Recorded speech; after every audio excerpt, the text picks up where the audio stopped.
Welcome to today's stream. Looks like today is the 21st, Wednesday. Um, Starting a bit late today, mainly because I had a very late night last night. But I'm continuing what I was working on last night. It's not that you know what I was working on, but just to give you a quick update, I was working on sussing out some. Basically, I'm exercising our newest SDK, our Node backend SDK, and I discovered some issues, which led me to do some stuff with the API. So now I'm going to be returning back to that. And forgive me, I'm trying to get my stream up. I did not do that while I was waiting on the stream to start.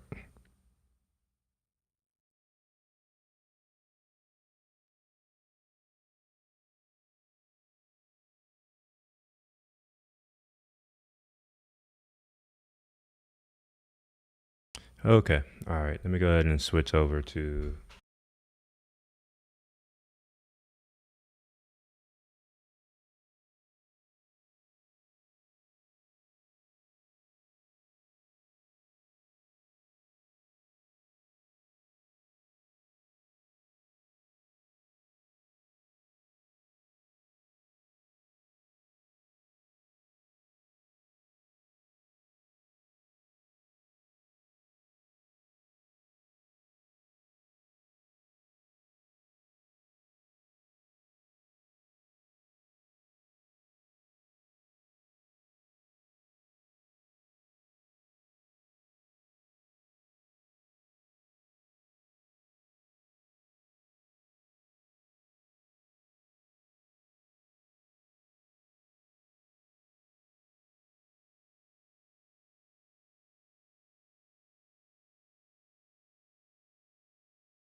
Wait, have I been muted this whole time?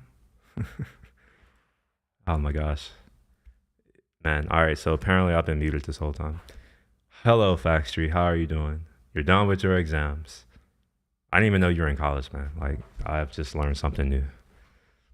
What year are you? Are you a, like a junior, freshman? Are you in grad school? Like I once was?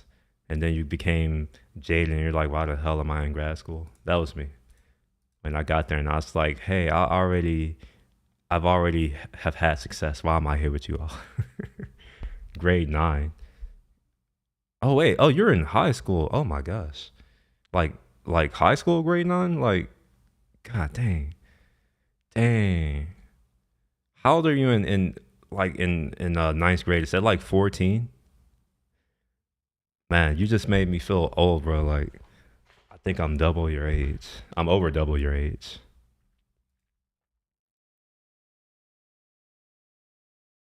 Yeah. Man, all kinds of just things today. All right, okay. Well, I think I'm 20 years older than you. So yeah, interesting. Okay, all right, it makes sense now. Okay, I understand now. And you're in Dubai,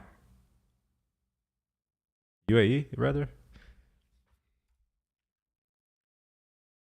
Well, I'm glad that you're here. Um, I will say this. So when I was your age, there was absolutely no way or chance that I would have the ability to see someone like doing the type of work that I do, right? So actually, when I was 14, I had just learned about, cause I learned about programming and all that kind of stuff. It wasn't popular. Let's be clear. Like back when I started learning all this, it wasn't popular. It wasn't really a thing that people talked about. And I think I started when I was 12, so just shortly, a couple years before where you are now, in seventh grade. But it wasn't on like computers. Like computers weren't as pervasive as they are now, and neither were phones. Right? Like, if I showed you my first phone, you'd be like, "What the hell?" In fact, maybe I can find it. I'm gonna date myself, but it's fine. I've already told you how old I am, so it's fine. So let's go over to a thing here. So let's look for Sony Ericsson phone from 2001.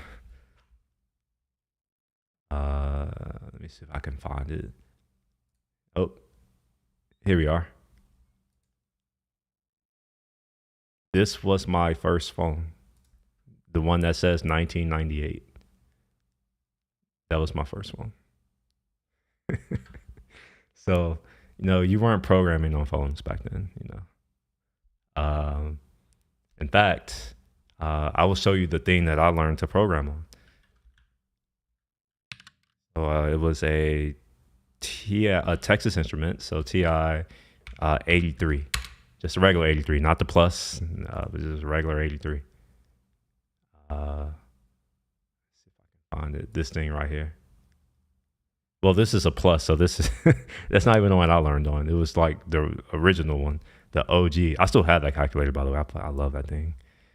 I have a TI 89, but yeah, like I learned how to program on one of these, and the way that I learned to program was there was a manual, like a book that came with the calculator, that talked about all of the things. So yeah, anyways, just a little bit of a history about. But yeah, I think it's really cool that you have the ability. Don't take this for granted, by the way, that you have the ability to watch, real life professionals in any industry, provided that they're doing stuff like this, where they're willing to share it. You can see what people do for their work, and you can get an inside glimpse into things that you never get exposed to. So there are things, even when I was in college, because I went to college a while ago. I wouldn't have dreamed that there would be resources like we have today, where you can just like you could legit go and see someone go and build a game. Like that wasn't the thing when I was younger. In fact, YouTube didn't exist, I think, until I was like a sophomore in high school. And even when I was doing YouTube back then, it was only videos, and it wasn't what it is today. So yeah, I say, if you're here, man, like, get the most of it. If you have questions, feel free to ask. If there are things you want to see, like, let me know. I may not be able to do it today, mainly because I am actually working. But yeah. More about college. I'm kind of confused with college. Um, College has changed a lot, I think. At least in America, I see college as mostly just like high school. Like, is you learn the things that you should have learned in high school. Uh, Historically, like, you go to college to, like, better yourself, like push yourself, and it's more of an academic affair, right? These days, a lot of folks go to college for a degree, like to get training essentially, so they can go into some job or some field. Um, it can be useful. I don't know what kind of position you're in. Like, um, it can be useful. So I recommend college for those who want to go into like engineering, or if you want to do some type of professional thing where a degree is required and you really don't have a choice. College is useful for that. Maybe you'll learn some stuff.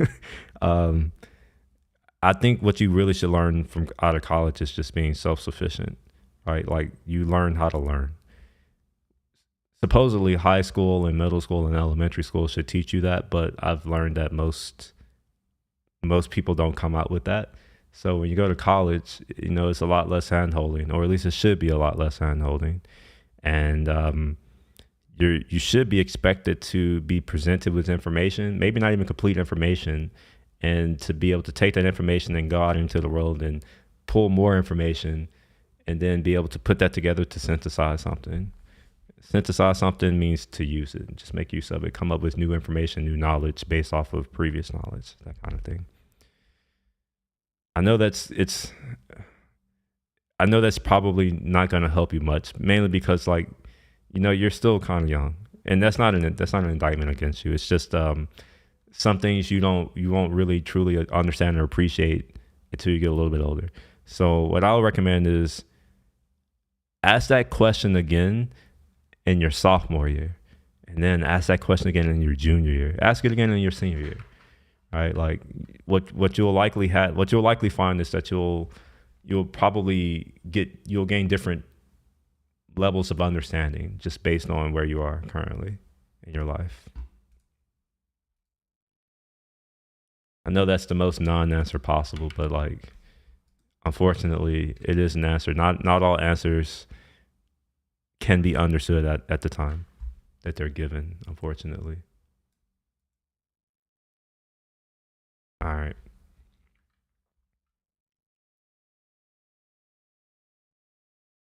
If you're thinking of going to college, though, I say you should go through high school with the expectation that you will go to college. And what I mean by that is, like, try in high school, like, do your best. And in my opinion, your best is not a B average, it's not a C average, it's an A average. In fact, I'd argue that high school is so easy to there, you should not be getting anything less than an A in high school. So if, like, you're doing that, you're preparing yourself for college. Like, you're learning the proper study habits. You're learning how to like, you're getting disciplined, right? Because you need discipline to do well in college. At least it's hard to say because colleges are so different depending on where you're going. Now, when I say easy, man, like, you got to keep in mind that, like, everything is relative. Yeah, I understand that you may think that high school isn't easy, but just keep in mind that you probably have parents. You don't have to go to work. You're not responsible for making sure you can eat every day or making sure you have a place to live. You really only have one thing to do while you're a kid, and that's go to school and learn.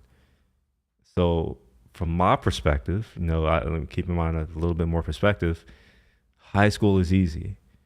Even if you think it's hard now, like I guarantee you in 20 years, you'll look back and you'll be like, yeah, high school was incredibly easy because like you don't really have any responsibilities.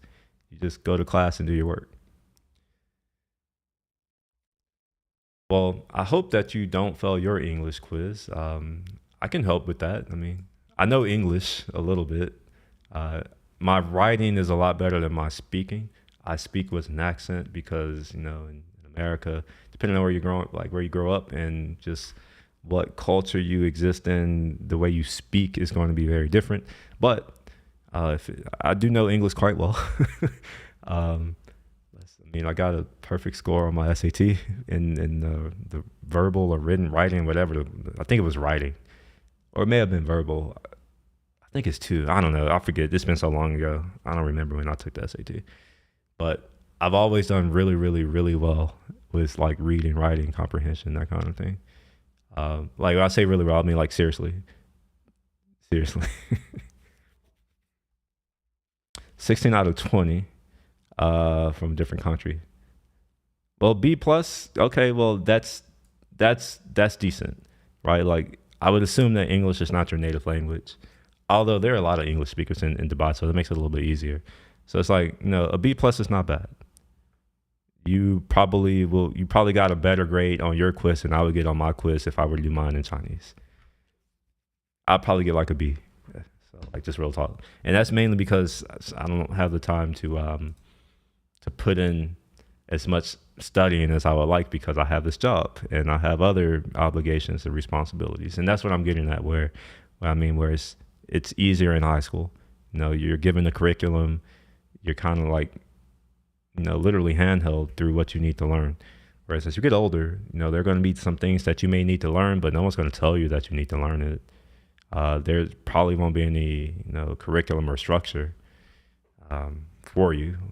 You have to go out and find that yourself or put it together yourself. Iambic pentameter. I don't know. I don't know what that is. I thought iambic was like. I thought that was something to do with music. I don't know. I don't know what that is.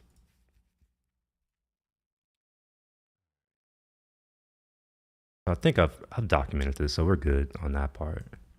So now let's make this work. For what it's worth, just so you know what I'm doing, um, I'm working with something called an API. API is an app of poetry. Okay. Okay. So here's what I'm getting from that. The penta, that must be five, because I just the root of that. Uh, Iambic, no idea. I don't know. I feel like maybe I've learned this or I've been exposed to it, but that's been so long ago. Remember, high school was a long, long time ago for me. Anyways, let's define an API, an abstract programmer's interface, programming interface. It's another way of saying it is just an interface. It's a it's an agreement between two people or three people. All right, man. I'll see you later. Catch it on the VLD. I'm gonna explain this stuff for you, so when you come back, you can know what an API is. So because we have this API, I want to be able to interact with it. And the way that we interact with our APIs is typically over HTTP, Hypertext Transfer Protocol, which is just a protocol that we have invented as humans for how computers or machines speak to one another over the internet. All right, so I have this HTTP client, which is a tool that allows me to craft HTTP requests that I can then send to a server and get back a response, HTTP response. So I'm testing that right now. And what I've noticed, just based off of my testing of our SDK, is that when you try to create a user and you just give like an empty user object, which should work because this compiles, this results in an error, specifically a bad request. And I'm of the opinion that an SDK, like a client, like SDK client, should never be able to throw a bad request, because that's the point of the SDK, is to kind of ensure that we're only sending valid requests to the server. So after I discovered this, I decided to take some notes, which you may have saw pieces of, and I have this request here. But now what I want to do is get it to work, right? Like, sure, it's this gives me back the same response that I get back in my whenever I call the SDK. That's fine. I've just wanted to reproduce this just to make sure that I get the same error in both places. Now that I know that I get the same error in both places, I'm going to fix it so that I can continue to go forward, because I also want to implement the view user, delete user, update user, maybe the alias stuff, and also do something with subscriptions, right? So, and as I go through this, I'm going to scrutinize all of the responses, as well as the requests that I'm making, just to make sure that they make sense to me. And if they don't make sense to me, it will be noted down and then documented in feedback, so that our engineering team or product team or whoever, someone can fix these things or address these things. So let's go to the body. I'm going to mark this as JSON so I don't have to manually type stuff and format it. I'm going to add a new property. And the first property I'm going to add is property. So why am I doing this? Properties first. Well, in this example, which I didn't write, but it's an example, so this tells me that this should work. I mean, it may not work, but like if it doesn't work, then that's another piece of feedback that I have to document, and we'll need to update our docs. So let's see, we have a few different request examples. So I can create a user with subscriptions and an alias, create user with email subscription, update user, which I shouldn't be able to do on an endpoint called create user. I can create user using existing subscription ID and create user using existing subscription type and token. Fine. It would be nice to know which one this is. I don't know what this is creating for me, but that's okay. I'm going to go ahead and put in properties. And this is an object. And I know this is an object because I see this curly brace here. In JSON land, anytime you see curly braces like this, that's an object. And inside of this object, I have all of these properties. First thing that I'm noticing now is that it is unclear to me which one of these are optional. So it's another piece of feedback that I get to write. So I'm going to go ahead and take notes of this. And I'm not going to actually put it in a new document because it'll become too difficult. So next piece of feedback is the property side. It's not clear which properties in the properties object and user properties are required or optional. So because I don't know what's required or optional, like, I don't know what to put here. So what I'm going to do is just keep it empty, right? I'm just going to have, let me delete that. So now we're going to just submit empty properties. I'm doing this to see, all right, well, what is it going to return to me, right? It's not undefined at this point. And in fact, I can do the same test here. So what I can do is I can do user.properties and just set this equal to an empty object. This compiles, so theoretically, like this should work. It probably won't. Let's see. I'm using this because it's a little bit easier.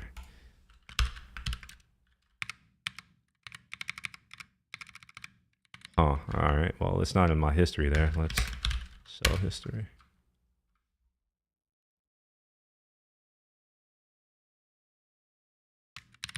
All right, so it's this one right here that I want.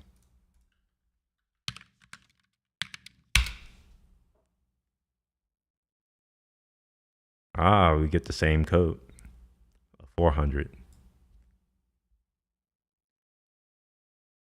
Now, before I just accept this, I'm going to open up a tool that's going to allow me to kind of like inspect the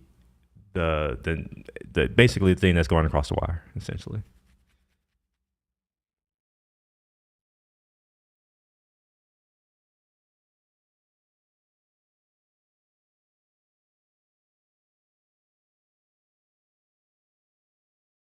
Or maybe, okay, wait, where is, okay, I'm like, why is it taking so long?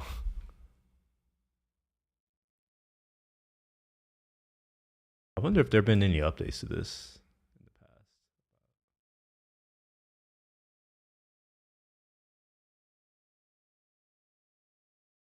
Huh, maybe they don't have a good update story yet, which is fine. What we're going to do is use an existing terminal.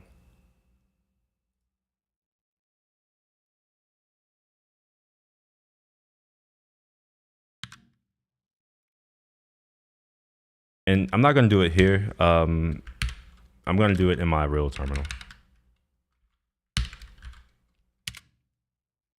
Okay, so now I have interception enabled.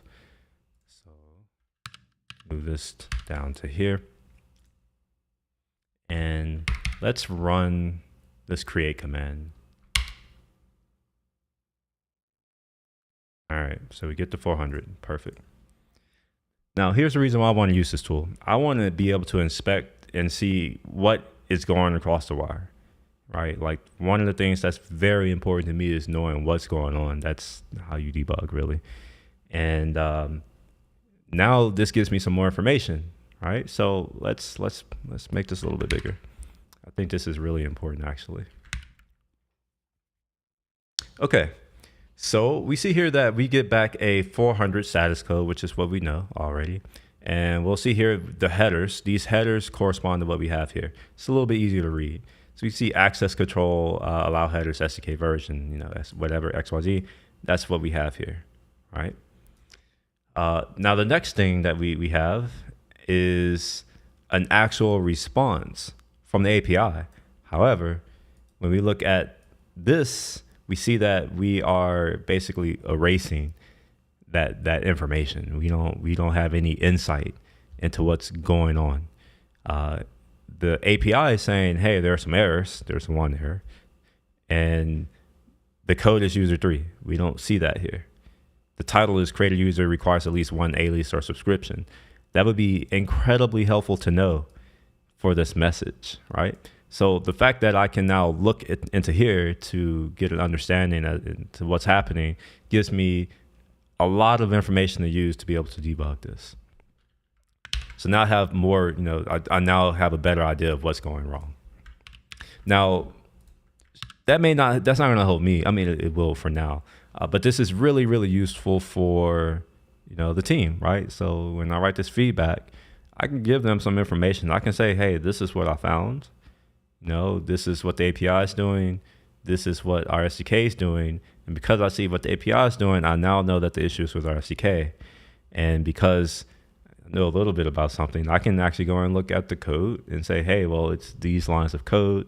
It's in this generator. By the way, all of our SDKs are generated from an open API spec programmatically. So I can go into our templates to say, hey, well, this is the reason why this isn't working. There's a lot of value that I can add by just knowing what's going on. And sure, I may not have to do this, but you know, the fact that I'm doing it, given that I have a lot more context than whoever I'm going to share this with, this eliminates work that they have to do. Here's another fun fact. I also now know how we are making HTTP requests. I see that we're using node fetch. So I can actually go in and do some other follow-up work. I'm gonna do that actually right now. Or am I gonna do that? So we're gonna do node, or let's do npm first. And then we'll do node fetch. All right, so just a little bit of work. I see that, you know, this node fetch -1.0, that may be 1.0, but I see that there is a version 3.31. So there could be some, oh wait, no, maybe it's 2.611. I don't know. The release story is a little bit weird. So let's see what version 1 is. So we'll do 1.0. We'll just look for the tag. I'm sure that is in here somewhere. Man, GitHub still doesn't have a go to first. Like just go to the last thing.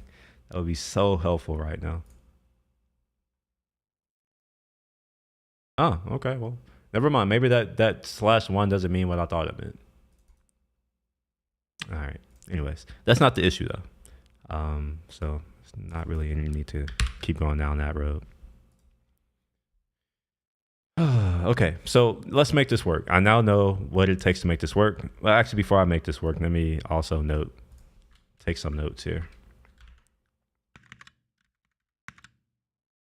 All right, so we see this request properties I get back here. Okay. What I'm gonna do is do a GIF. You know, if a picture is worth 1,000 words, then a GIF must be worth 1,000,000. So I'm just kind of scroll down and then highlight the thing that's important that I want to call out. I'll drag this in my notes. All right, so passing an empty object for properties does not fix the bat request error. But inspecting the SDK call the HTTP call sends is enlightening. Let's say we're throwing away information. The SDK throwing away error information. Okay, cool. So we have that, and I now have a path forward. It says that I need an alias, at least one alias or a subscription. So how do we create an alias? All right, so I'm just going to look for the word alias and see if it appears anywhere on here. It does. It appears, right here. So add a new alias. Okay, that doesn't really make sense for creating a user, but okay. Aliases are updated synchronously, okay, and user properties are updated asynchronously, sure. Now, I see that the aliases is called out here in this identity object. So let's inspect this identity object. And we see here that it's just external ID. This doesn't state how to create an alias. Now, I have a very strong suspicion of how to do that, but I shouldn't have to use my very strong suspicion to do anything, right? Like the document should just tell me. So let's first, before I move on from that, let's go to the OpenAPI spec, and I'm going to look for the identity. So let's come into here, and there is the schema here, and identity should be in here somewhere. The identity object, here we are. That. We see the identity object. It's a type object. How do we call it identity object? Fine. All right, so we see it's an object and it has these properties on it. We have tags. Oh, wait. No, wait a minute. No, never mind. It's just an object with additional properties. That doesn't make sense. Okay. I don't see anything on here that says external ID. Let's see if there's anything in here for external ID.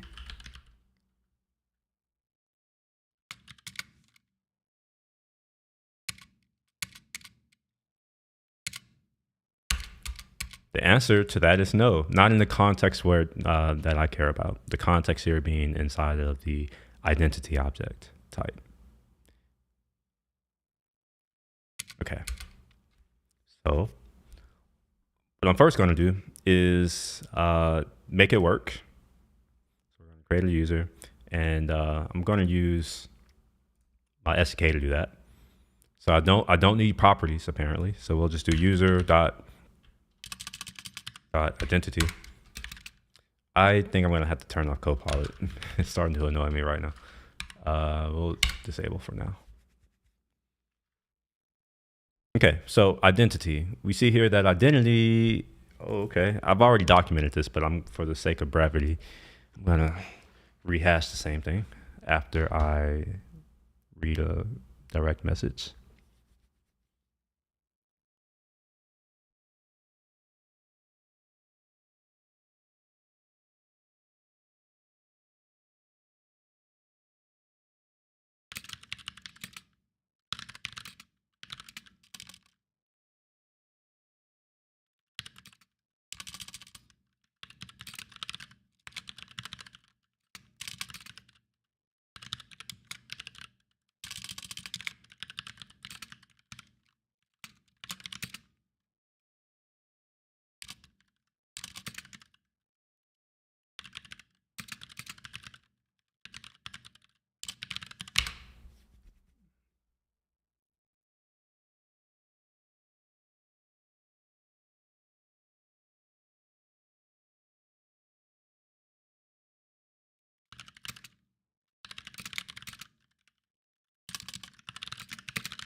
Sorry about that. Okay, so here's what's wrong with this. The identity is typed as an object. Well, first it's optional, right? So this is technically or undefined, but let's ignore the or undefined bit.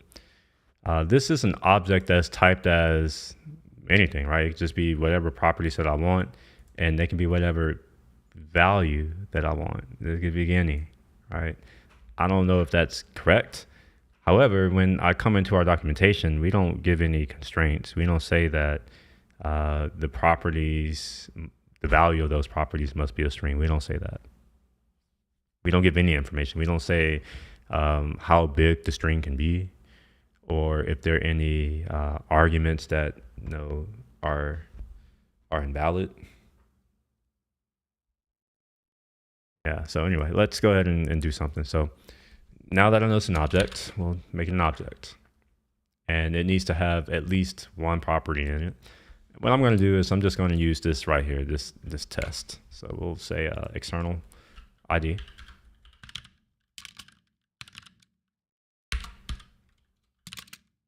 And we're going to do test external ID. So just copy that. And there's a reason why I didn't make this underscore, even though I could. The reason behind that is that in JavaScript land, typically we use camel case, right? So what I want to see is our SDK smart enough to turn this property into camel case? So let's save that and let's run it. And I also want to have up my little ACP Snoop tool so that I can see whether or not it's changing it to snake case. Okay, well, I don't think it did. It didn't. It definitely did not, but it was successful nonetheless. So we get back the user, their identity, all this kind of stuff. I would have liked to have received back all of these properties, even though I don't set them. Like, it would still be nice to have default values, but maybe it makes sense why we don't. I don't know. Okay, so let's look to see, even though I've answered the question that it's not actually snake casing it when I think it should, I want to prove that it's doing that, right? So here's the body that we're sending. So we're sending it as is, right? So that's another thing.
All right, so what I need to do is figure out a way to take the information here and just dump it into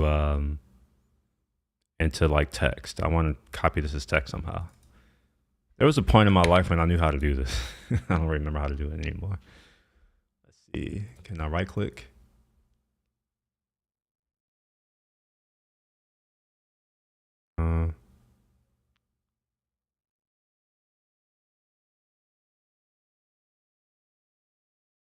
All right, well, there doesn't seem to be a great way of doing that, which is okay.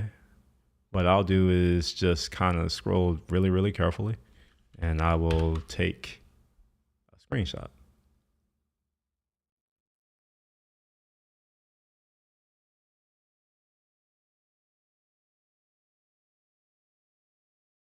I'll just say oops, why is that not working? The following code snippet results in the HTTP being sent below. All right.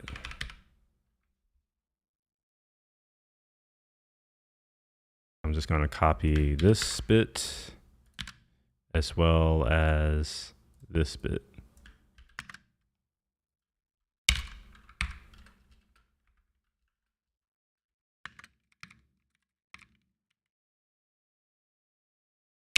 Okay.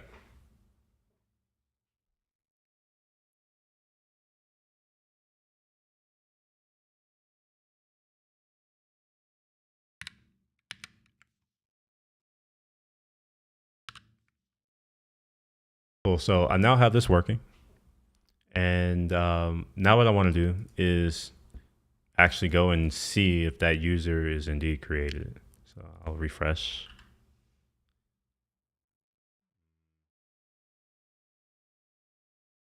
See which app is this? 202.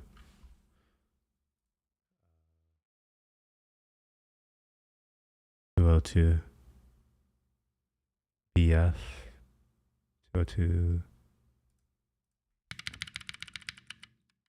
Yeah, this is the same one. Interesting.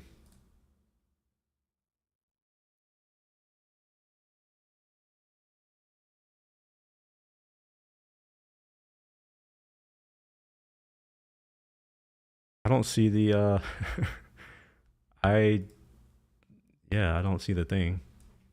Let me also, just before I forget, let me also put the SDK response in my notes.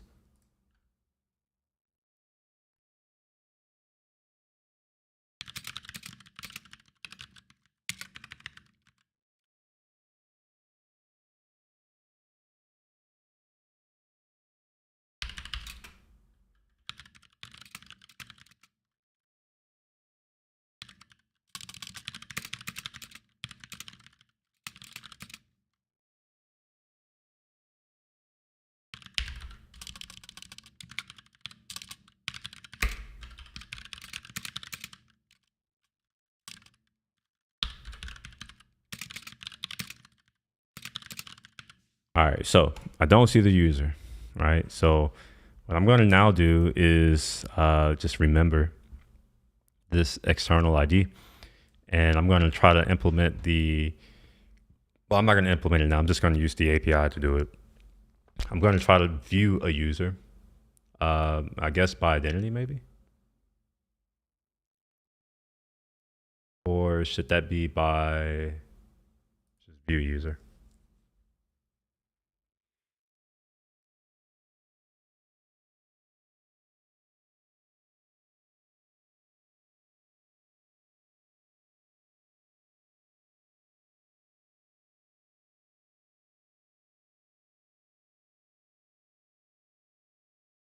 All right, I think it's view user that I want, maybe.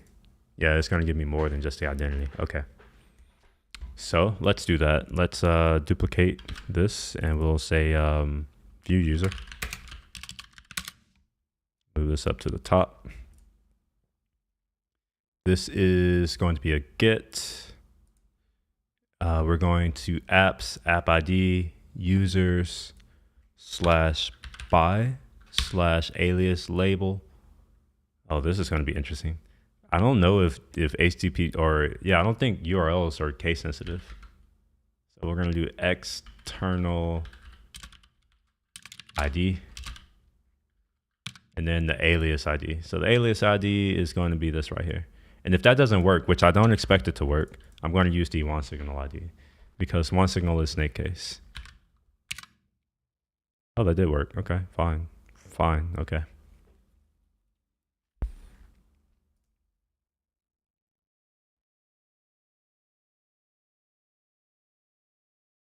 What happens if I make this external ID just lowercase I? Does it still work? 404. Okay. Interesting.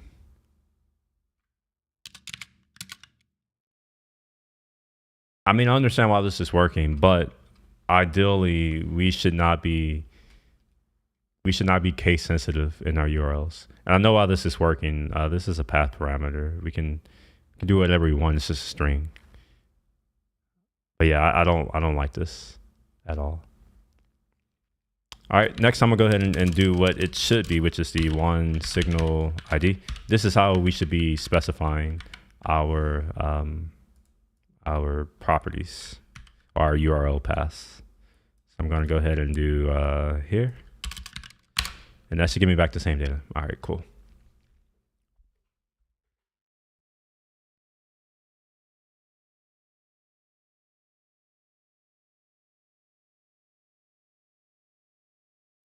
All right, so I will be back.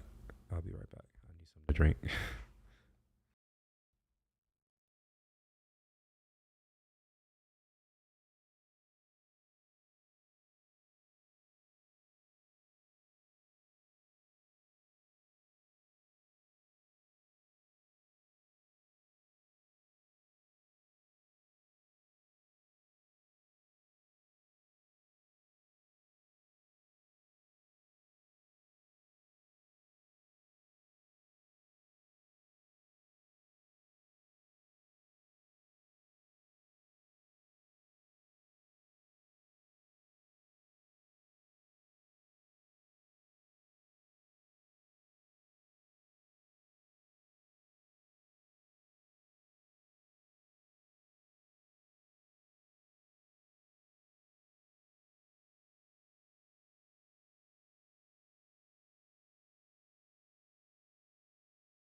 Okay, back.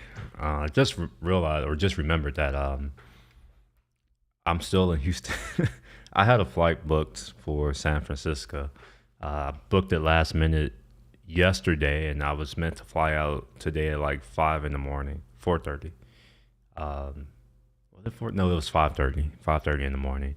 But I'm still in Houston, obviously. So I'm not going to San Francisco, but I had a event that I had intended to go to, which is why I booked the flight. So I got to make sure I on RSVP from the event so that there's not any confusion. First center calendar.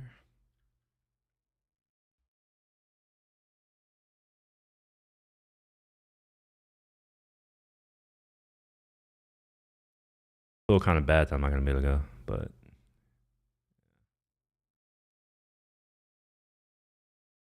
next time. That's all I can say. Next, I'll go next time.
All right. So wait. All right. Yeah. So wait. For some reason, my second mic is picking up my voice. All right, I'm gonna do some talking just to try to get it to not pick up my voice anymore. There we are. Cool. So it looks like 34 decibels is probably where I should have it. And let me readjust the mic a little bit.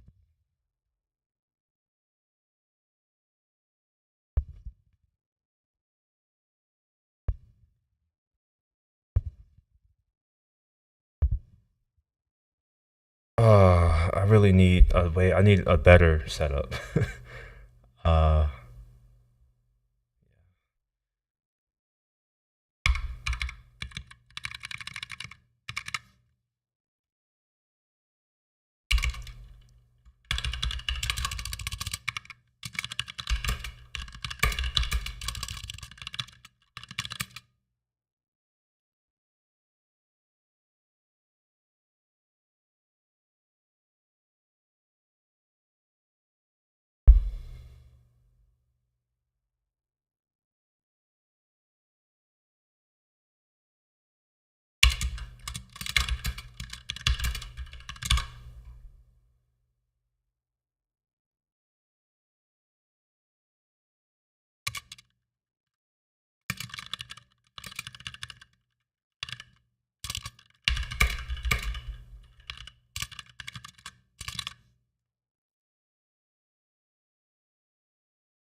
All right, so I'm about to use ChatGPT here, and the reason behind that is I think it'll be the easiest way to get the art, like the link to the RFC. Although I could just go to the RFC directly, but I also just want an excuse to use ChatGPT, so we're gonna do that. Chat AI. Let's log in. I'm also gonna put this up here.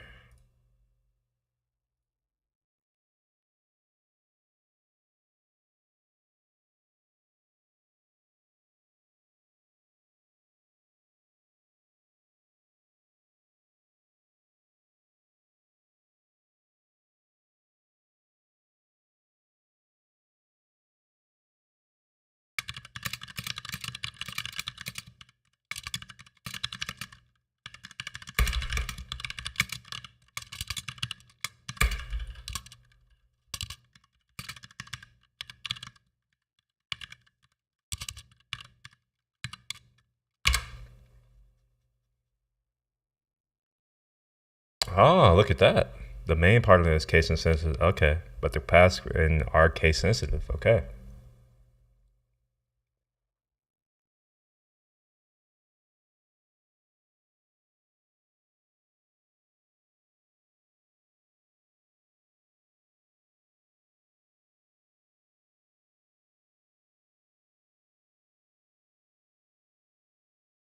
Ah, this is good to know.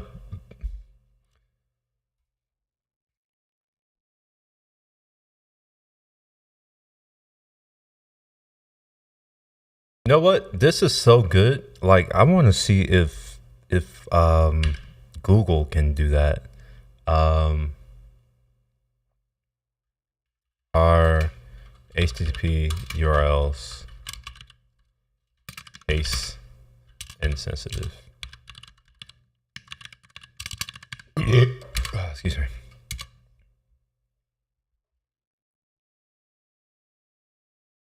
Okay, all right.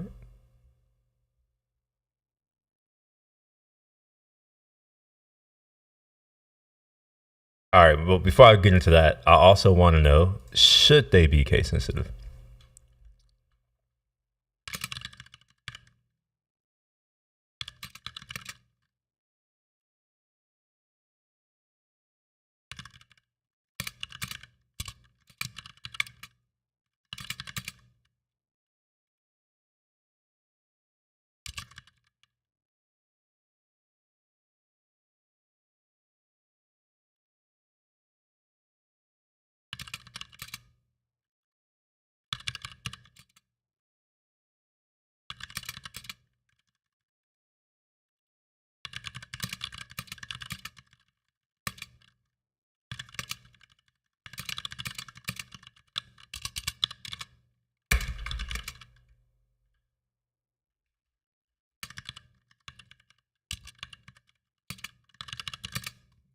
I know how to spell sensitivity, but I don't.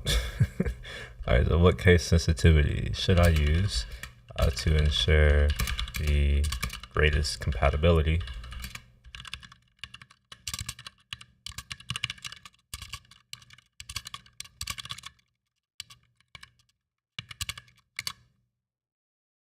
I'm just curious to see what it has to say.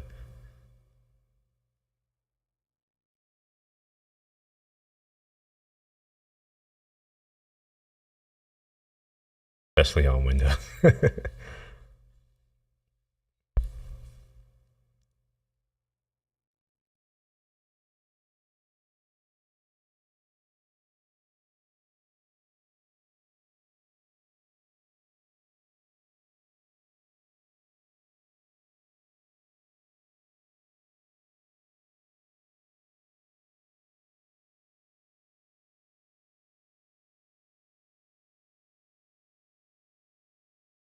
Okay, this is good to know.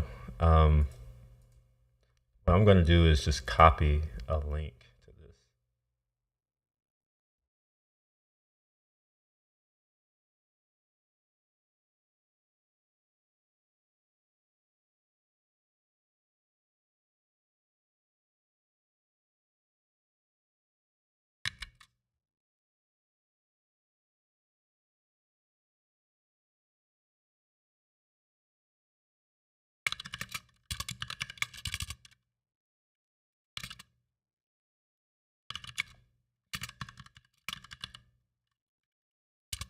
Sensitivity. I don't know. I don't know why I can't spell that word. Okay, cool. Now I have more notes, I suppose. Yeah, let's keep moving forward. So I was able to create this thing with an external ID, and what I now want to see is what else can I do? Let me go back to our docs. Oops.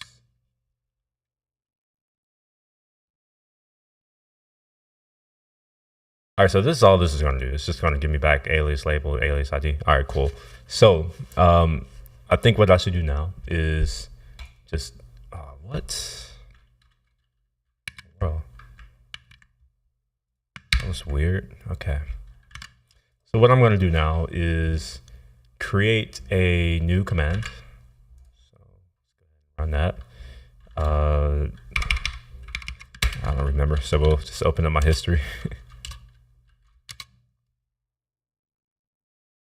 It's something to do with npx oclif. Yeah, this right here.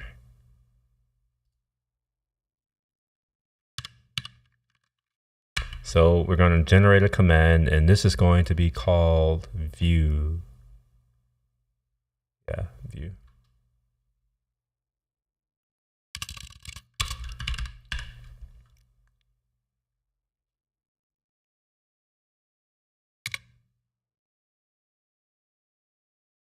Unfortunately, this tool doesn't give me a way to say, hey, put it in this particular folder. So I had to manually do it myself, like a plebe. Here. These tests are just, these tests don't do anything right now. I'm not running them on GitHub at the moment. So we have my stuff here. What I'm going to do is almost copy, literally just copy and paste all this.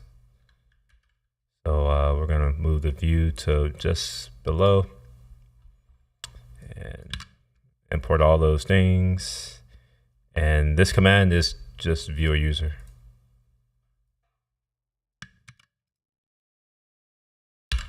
Viewer user, including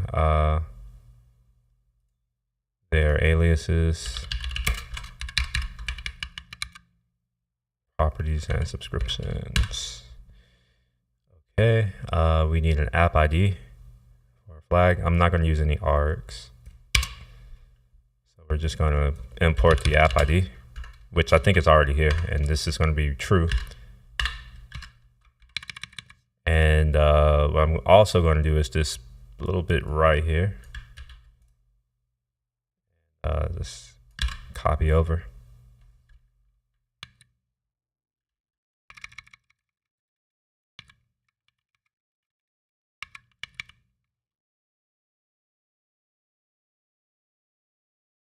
This is interesting.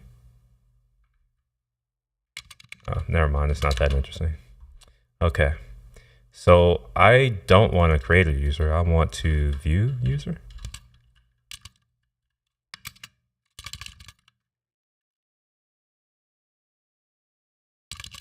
Oh, whoa, whoa. What is this? Fetch user.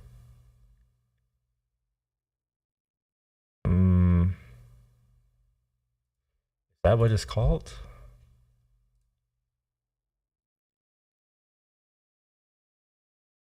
Have get players, get notification, fetch. Okay, yeah, it is called fetch user. Okay.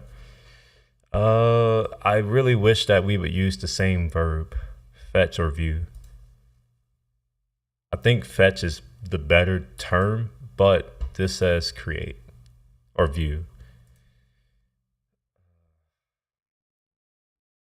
All right, so more feedback.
All right. So we're done with that. So I'm going to go ahead and fetch the user, and I'm going to have to give it the app ID. And then there's also this other bit, the alias label and the alias ID, both of which are required. Now, if I remember correctly, I do have user flags. No, I don't remember correctly, obviously. I don't remember anything. So I think what I remember is that I was going to create user flags, but I never got around to it. So we're going to do that now. So we'll do user.ts. And what we'll do is just copy one of these over. So that way I can get the import. It's just a lot easier to do it this way. So then I can just kind of, add the import and just do the changes that are relevant. So the first change is going to be the alias label.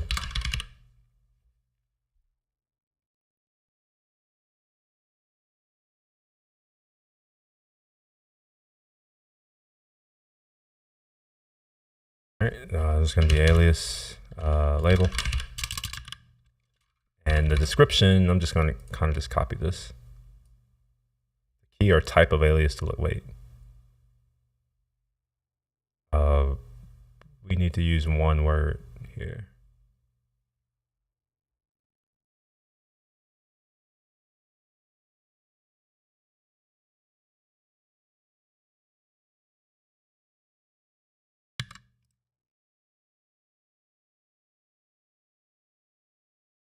Copy this piece.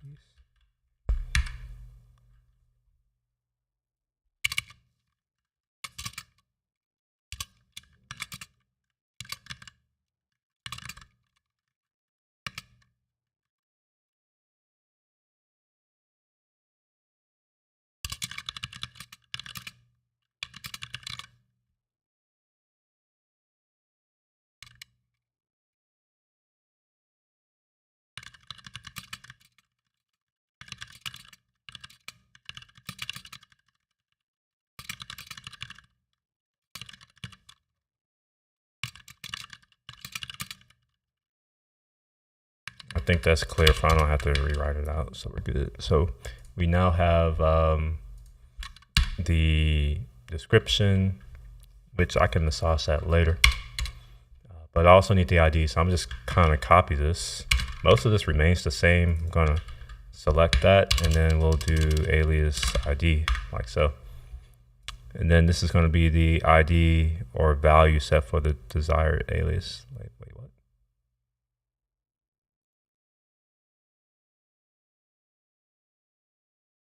That's the ID for the given alias label. These two technically should go together, and there is a way to express this with this tool. I think it's called relationships, which is, I want to say, an array of objects. Oh yeah, it is. So we'll do that. And then you just tell it like which flags, right? So I'm not going to do that because it's not that important. This is just a sample, but I'm using this sample to exercise the API and the SDK. So I don't really need to like get the user experience of the CLI great, because no one's really going to use it. That's not the point. All right, anyways, let's pull in alias label and alias ID.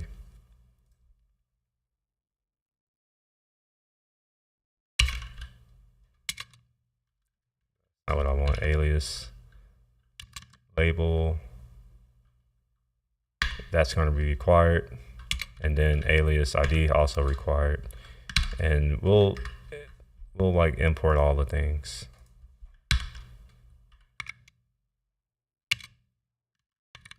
All right, so now that I have that, shit, I'm in the wrong one. Just undo all of this.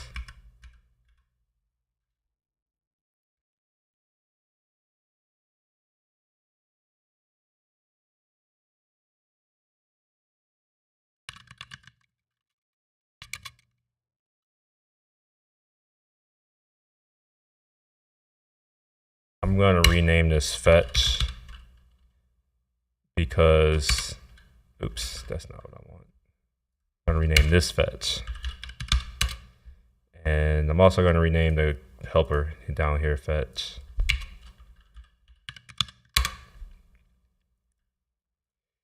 Excuse me.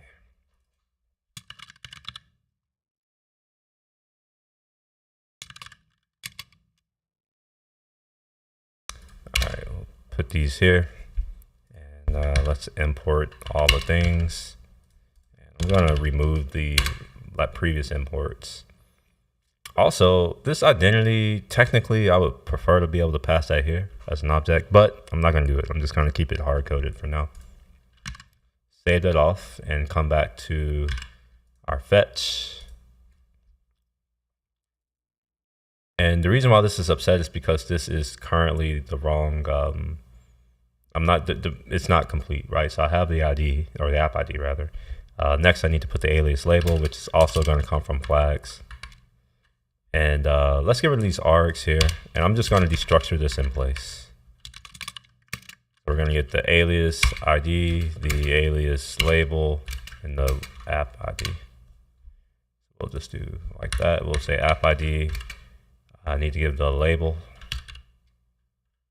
alias label, and alias ID, like so. That should give me back the user that I care about.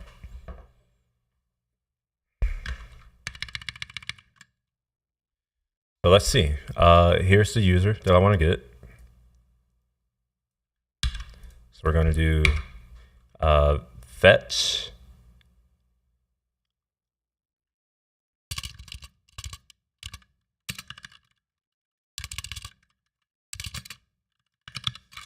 All right, so we have our app ID. We're going to pass in the alias label.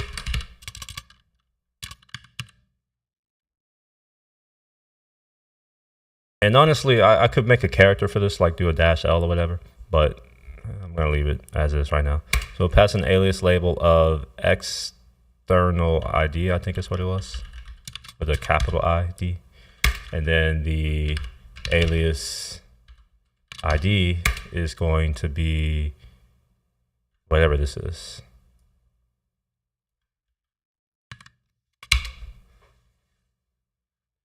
All right, and we do in fact get back the correct result.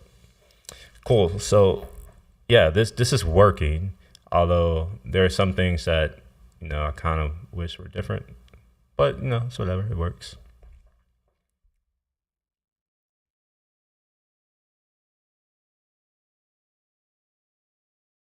All right, so here's one issue that I'm seeing.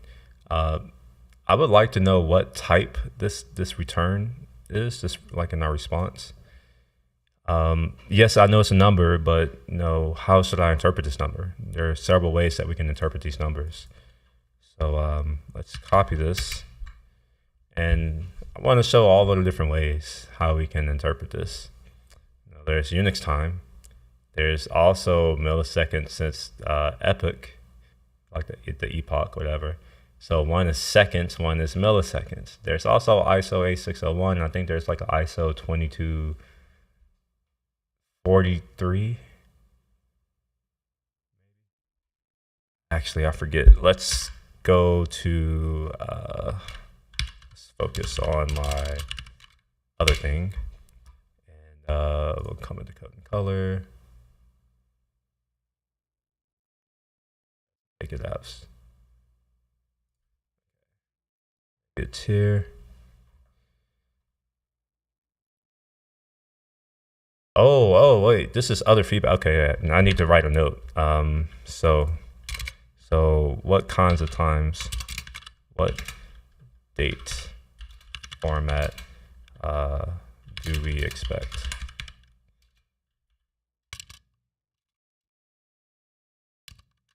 Use when creating live activity. So I have a side conversation that I remember sharing some of the stuff with, so I just got to go there.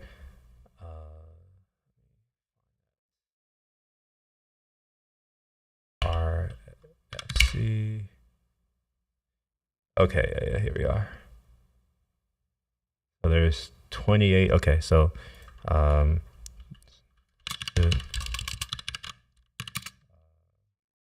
or are we using? Are we using RFC 1123 / 2822 or ISO 8601 4 times? Link to those things.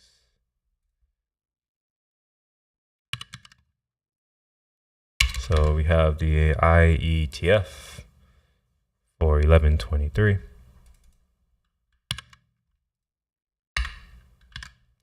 And have RFC, whatever this is, 2822.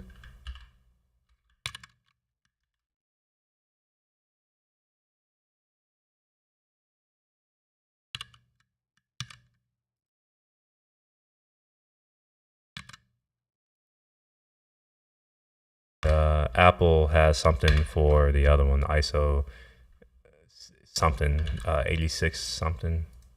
All of these are all like on IETF, to be honest.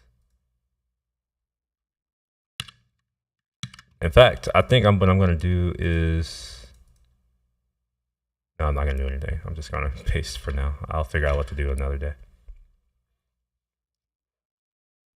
I'll show what I'm looking at. So this is, these are different ways that we can represent time.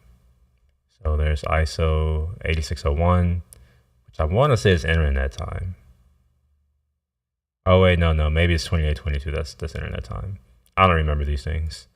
Here we are. So it literally says what it is. So it's this format here: the year, month, day, along with the time zone information. Okay, and then there's also the internet message format, which is 2822, which I want to say is very similar to RFC 1123. So let's see.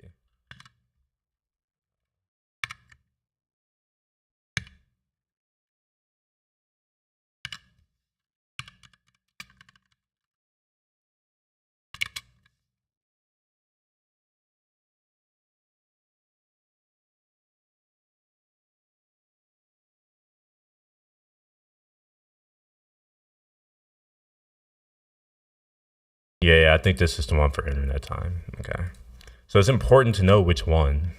And I really don't know how I got. Oh yeah, I know how I got on that tangent. It's because without knowing how to interpret the number, like we're gonna get vastly different dates, right? So this with Unix time, that says that that's Wednesday, June 21st, of course. Okay. However, if I do milliseconds, says epoch, which is another time, that's technically January 20th, whatever this time is. I don't know what this means.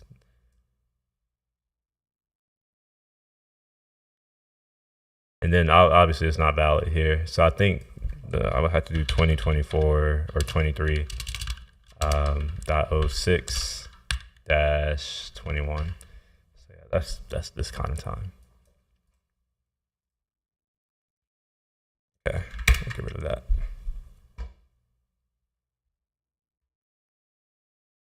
Am I muted? Oh no, okay. I was like, oh my gosh, I've been muted the whole time again.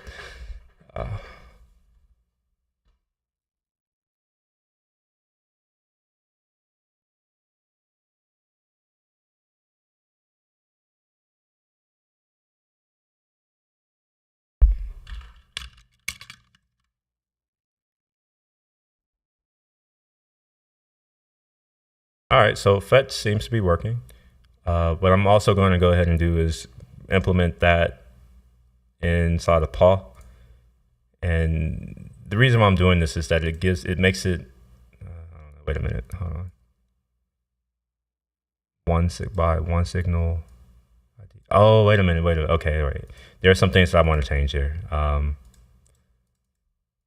Gosh, I forgot how you add variables, like request variables. Users by, okay, so this is going to be a request variable.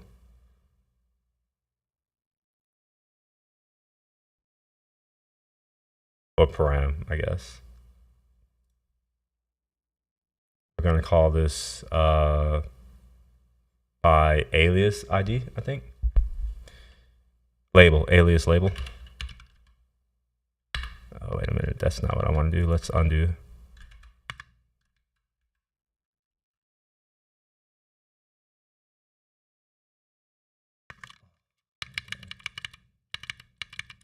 Did it just crash?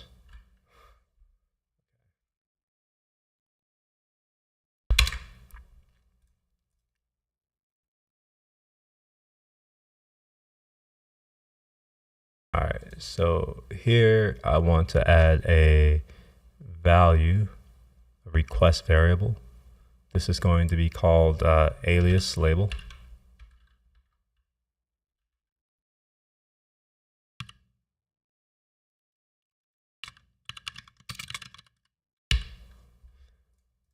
All right, and then part of that is going to be it's really just going to be one signal ID for now.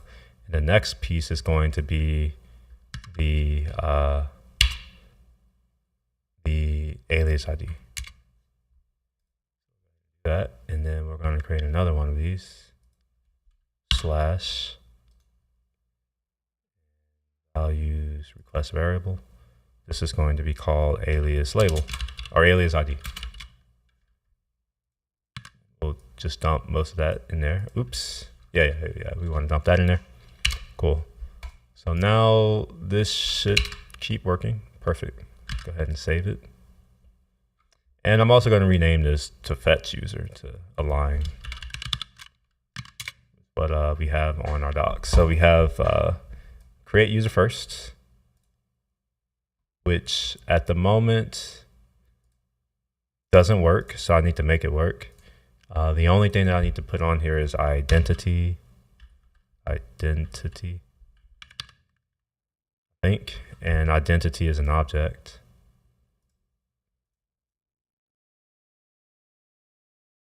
And the one that we're going to put on here is just external ID.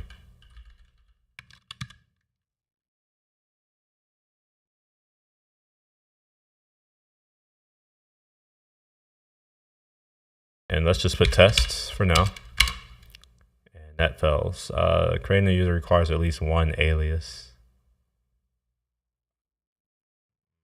Oh, I'm tripping. Okay. Let's move this outside of properties. We don't need properties at all. There we are. Cool. So we'll go ahead and save that. So now we have creating a user, fetch a user, delete a user, and add the rest.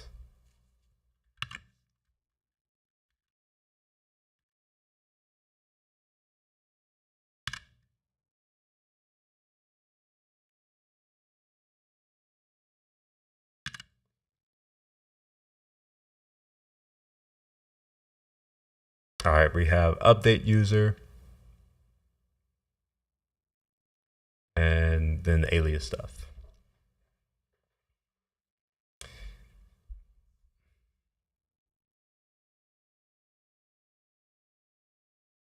What I think I'm gonna do is eat, like take my lunch break. I haven't eaten.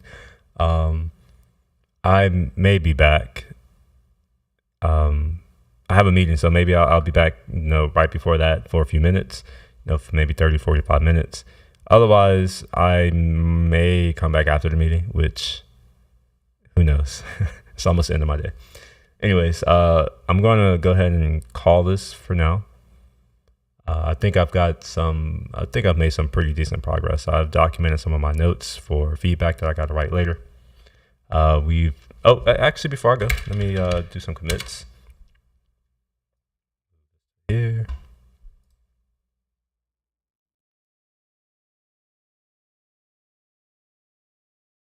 This is going to be make it work.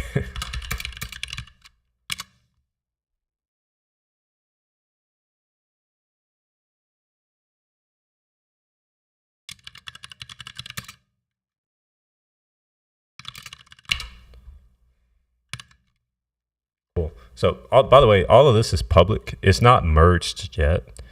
And there's a reason behind that, actually. It has a lot to do with the fact that I haven't completed the README. Although, let's see what's in the README. Maybe, let's see.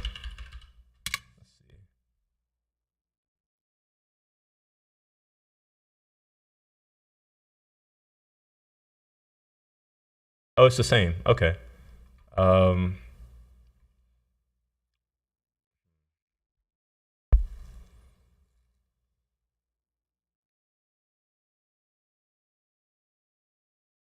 All right, yeah. So I'm not going to merge this yet. If you want to take a look at this, you can find it on GitHub /OneSignal developers /OneSignal node sample.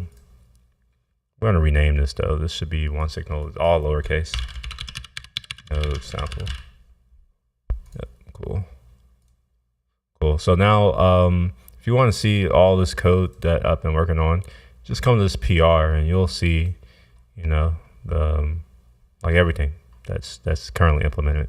I will eventually throw away these tests because I'm not running them. In fact, I think I've disabled the tests action. Yeah, I've manually disabled it. So the only thing that should happen are these pull request Slack notifications, as well as I have a build that can build this and package it up, publish it to NPM. You can download it and do things. Anyways, that's it for today. So I may be back later, maybe. And until then, happy coding. Peace.